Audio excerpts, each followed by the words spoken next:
Have you ever found yourself clinging to someone so tightly that the very act of holding on began to suffocate the connection?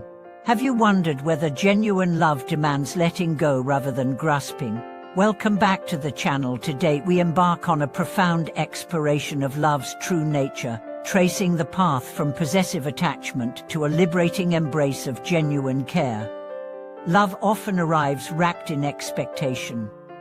We seek validation, security, and the fulfillment of deep-seated needs through another's presence. In its earliest form, this can feel exhilarating. We gain comfort in companionship, delight in shared intimacies, and reassurance in mutual devotion. Yet when those expectations go unmet, the same love can twist into jealousy, anger, or despair. We begin to project our insecurities onto the beloved, treating them as extensions of ourselves, rather than autonomous beings with their own dreams and struggles. In many cultures, love is depicted as conquest, a prize to win, a territory to claim. Romantic tales glorify grand gestures and passionate devotion, but rarely emphasize the subtle art of surrender. When we view love as ownership, we build invisible walls around our relationships. Each demand for certainty, each fear-driven test of loyalty, chips away at the trust and freedom that nourish the bond. True release arises when we shift from "I need you" to "complete me" to "I choose to share my completeness with you." This transition begins within. We cultivate self-awareness by observing the impulses that drive our attachment, the anxiety that compels us to check phones, the fear that sows resentment when plans change, the hunger for affirmation, disguised as endless questions of "Do you love me?" Each moment of reactivity is an invitation to pause, to breathe, and to inquire, what am I truly seeking? Consider the story of Maya and Daniel. In their early months together, every idle chat and shared glance sparked joy. But as Maya's career demanded late nights, Daniel's heart tightened. He yearned for constant reassurance, flooding her with messages: "Where are you? Who are you with? Why didn't you answer?" His need for certainty stemmed from past betrayals, but it played out on Maya's present. She felt watched, constrained, and eventually began to withdraw. Their love, once a haven, had become a cage of mutual fear. One evening, after a heated argument, they sat in silence under the city lights. Maya spoke first. "I feel you don't trust me." Daniel's eyes brimmed with tears as he confessed, "I'm afraid of losing you."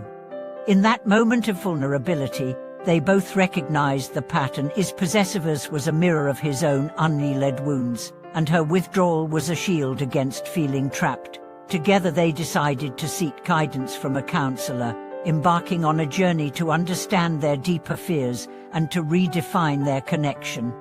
Through honest dialogue and mindful practices such as setting boundaries around personal time, cultivating individual hobbies, and expressing gratitude daily, they learned to hold space for each other's freedom.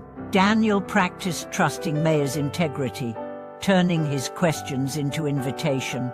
"I'd love to hear about your day when you're ready."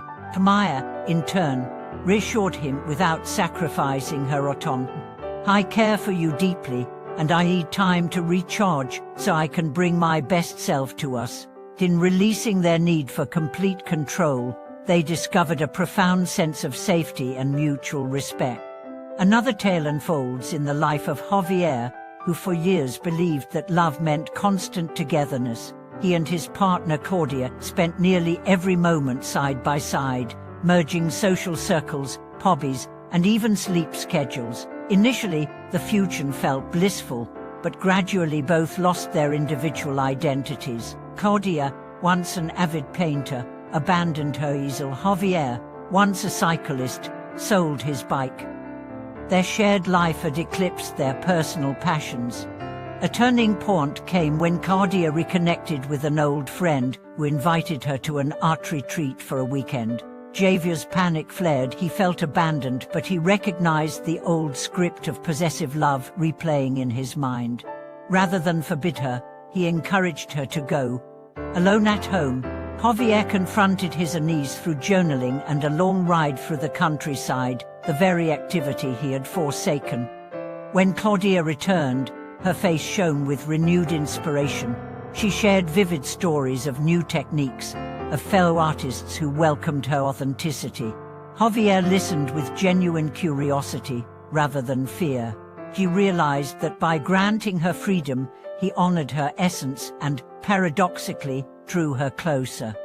Claudia's happiness fueled Javier's own sense of completeness, teaching him that love flourishes in the space between two whole individuals. These journeys reveal that true release in love is not a one-time decision, but an ongoing practice. It calls for consistent self-reflection, recognizing when fear or neediness arises, and a willingness to transform those impulses into opportunities for growth. We learn to flip the question, "What if I lose you?" into "How can I honor you and trust in our bond?" Practice suggestions include dedicating weekly personal time for self-care, holding short daily check-ins focused on appreciation rather than demands, exploring individual interests and sharing discoveries, and adopting a mantra such as "I love you enough to set you free." Each ritual reinforces the understanding that love, in its most potent form, is a dance of mutual respect rather than a chain of possession. As you reflect on your own relationships, romantic, familial, or friendships, notice where possessive instincts arise. Rather than judging yourself, approach these moments with curiosity. What unmet need or past wounding is surfacing? By aligning with compassion toward yourself and others, you transform love from a source of anxiety into a wellspring of liberation. Thank you for watching this video.